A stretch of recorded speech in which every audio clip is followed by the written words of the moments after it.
welcome to another great podcast. This is Satavisa. Adaptation of tech tools are growing on a global basis, like more than ever. And to discuss further on this matter, today we have with us Vishwastam Shukla, CTO of Hackerearth. Hello Vishwastam, welcome to Analytics Insight. It's great to have you here. Thank you, Satavisa. Thank you for having me over. Thank you. Now, can you please give me a brief about Hackerearth and its services? Sure, yeah. So Hackerearth is a global talent assessment platform which a lot of companies across the globe use to assess software development talent specifically. We have a whole bunch of products which cater to all shapes and sizes of software development companies and any sort of company which essentially hires software engineers. The bread and butter product that we have for most of our customers is the assessment product, which is basically used to screen software developers when you're looking to hire them. Along with the assessments product, we also have a suite of other products. For instance, Space Code, which is our remote interviewing tool, which we've recently launched and has gotten a lot of traction, especially during the pandemic times. We also have a couple of other, products, for instance, hackathons and hiring challenges, suited more towards, tapping into the community talent pool. And when I say community, this is the Hackerearth community, which as of today stands just a shade below, 7 million developers across the world.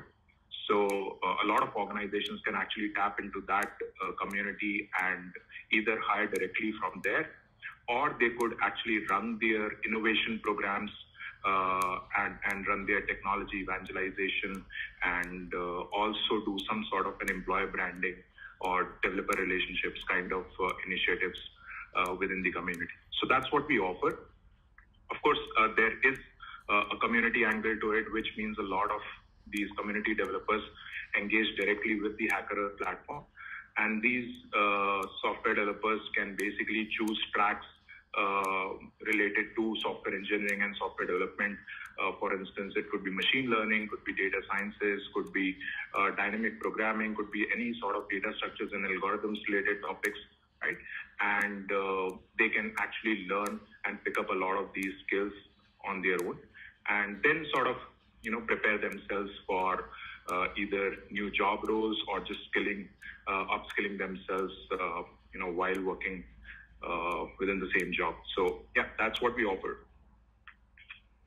Well, that sounds really interesting.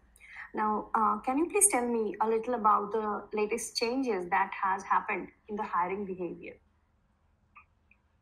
Sure. If you're talking about the industry as such, then yes, a lot of the hiring has actually gone completely digital and completely remote. Of course, this has been driven through pandemic, but this has been a sort of blessing in disguise for a lot of people, because earlier you used to sort of have candidates travel, for interviews, whether it is within the cities or across cities. And today you could do all of those interviews very easily over a phone call, over a video conference, and pretty much everybody is okay with that kind of an interaction. Having said that, there is still a lot of tooling and experience improvement that is needed to kind of make those kind of interactions richer, right? And that's what we've invested heavily in.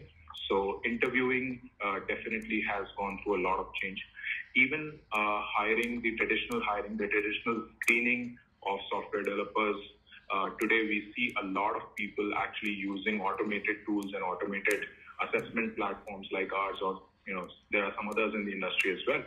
And the idea is to kind of take out any sort of a human bias that might creep into your hiring process, and hence sort of dilute the results that you may otherwise obtain.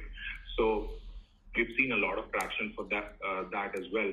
And you can sort of push the envelope a little bit further and then talk a little bit about D&I, which is diversity and inclusion related initiatives that a lot of organizations are taking up these days.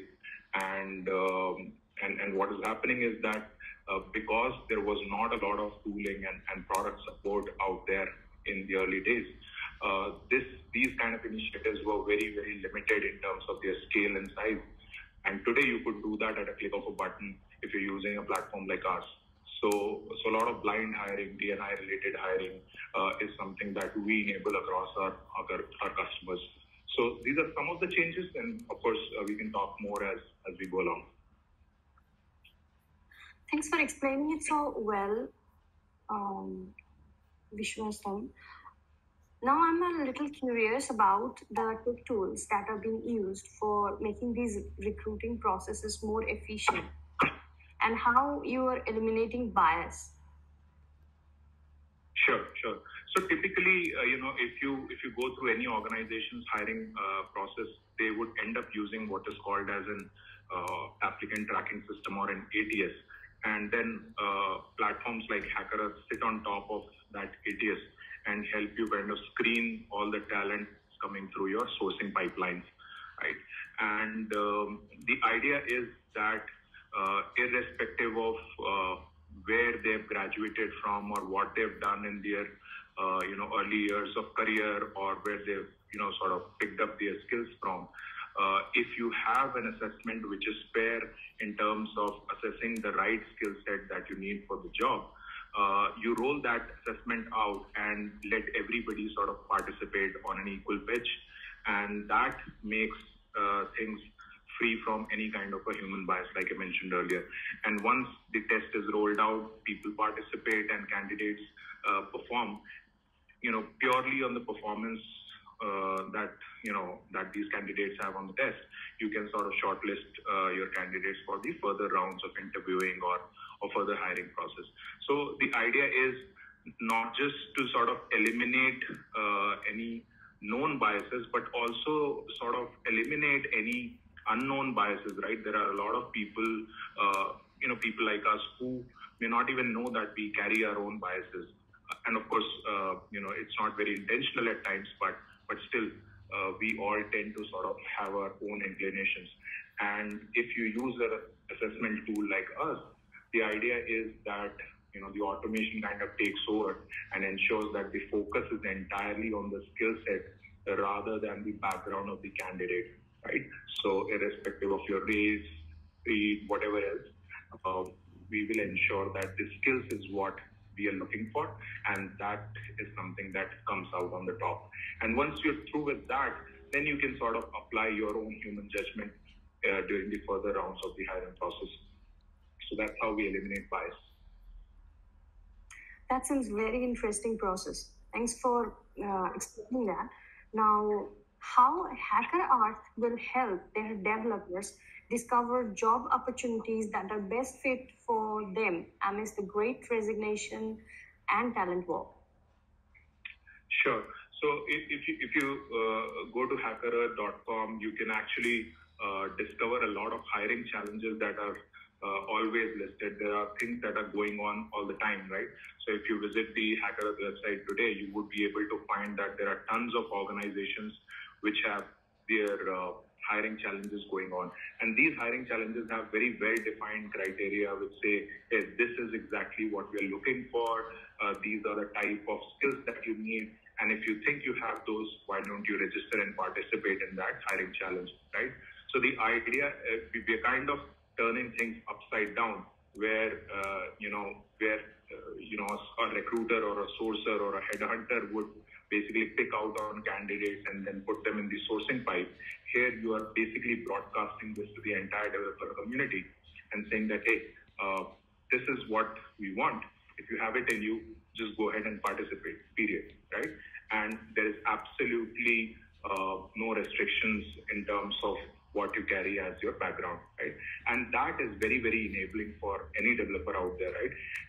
Even if the developer is not, let's say, from a computer science background, right? Traditionally, software developers have been hired, who have been hired have had these computer science degrees or some kind of a formal education around computer science. But today, a company can basically publish these requirements in terms of skill set, and even a graduate who has, let's say, a commerce degree or an arts degree, if he or she feels that, I have the right skill set and let me participate, there's nobody stopping them. And I think that's the biggest enabler that we have. And you could simply tap into the entire community. And it's good. It's kind of opening up the opportunities and democratizing the entire job market as far as the software engineering jobs and roles are concerned, right? And it's not restricted to a select few who end up going to the tier 1 or the Ivy League colleges, right? Anybody, any graduate, any young software developer who's practiced those skills and has the right attitude can actually apply for these jobs and get through. That's great. Amazing job on your part. Now, please let me know about how you are enabling talent managers to predict, plan, and prepare for the talent requirements when it comes to a new setting. Sorry, I think I missed you there. Can you come again with a question? Definitely. I'm a little curious about how you are enabling talent managers to predict, plan, and prepare for talent requirements when it comes to a new setting. Yeah. So I think the idea is, you have a very good visibility of your hiring pipeline at all the time, right? Traditionally, what has happened is people, when they have, let's say, 10, 15, 20, 100 roles open up, that is when they actually start the hiring process. What we are saying is, you don't actually have to start the hiring process then. You could pretty much develop a warm pool of talent by organizing these kind of events, whether it is hiring challenges, it could be hackathons as well. And this warm pool of talent can then be tapped into as and when your positions kind of open up. So you already have an existing relationship with the developer community out there, right? So that's one sort of a nifty way of making sure that your hiring turnaround times are shortened, right? Because you're not spending so much time sourcing and establishing your brand every time you have to hire new engineers. So that's one. The other thing is, imagine a company has to hire hundreds of engineers, let's say 500 or 1,000 engineers in the entire year, right? To hire 1,000 engineers, if you have fairly strict hiring bar, you would end up interviewing or assessing more than 10,000 candidates. Typically, a lot of good software development firms, specifically the top-notch, let's say the Fan Club or even some of the other companies, would have about 1:15 ratio when it comes to assessing candidates and eventually hiring them, right? So if you have to assess 15 or 20 times the number of candidates that you eventually end up hiring, that is a very, very cumbersome process. And you would probably not be able to reach out to so many candidates unless and until you have huge amount of resources and huge amount of interviewing bandwidth available, right, versus those many candidates. So what we do is we say, hey, let us automate and kind of do the heavy lifting for you through the platform itself. So instead of having a 1:15 ratio, you basically short circuit the sourcing and the screening part, and then we give you the 5 screened candidates, and then from those 5 screened candidates you could interview and select one, right? So that's where we kind of reducing the kind of improving the ratios for a lot of these organizations. So that's another way of sort of managing your hiring bandwidth and ensuring that your turnaround times are faster. So these are some of the ways. Of course, we bring in objectivity as well. So for instance, if you were to interview a candidate for ABC skills, you will have to train your interviewers in a manner that they are able to be consistent across candidates and be able to ask the right set of questions every time, right? Now, that is a very, very has a very high dependency on human capability, right? And you are basically relying on interviewers to be consistent. So what we do is we basically replace that part with the tool and the platform and ensure that there is a certain level of consistency that you always get, right?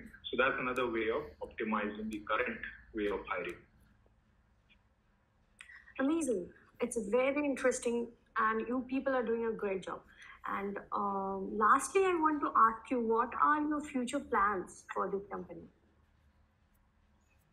Well, like any other business, of course, we would want to serve more and more customers. We would want to touch more developers through our community.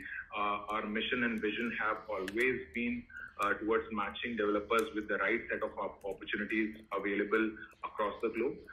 And that's what we will continue to build towards. Well, that sounds amazing. I'm sure this is definitely going to help all of our listeners too. Thank you, Vishwastam, for joining us today. It was a pleasure talking to you. And I'm also looking forward to seeing many more solutions from your end. Sure. It was great talking to you. Thank you so much.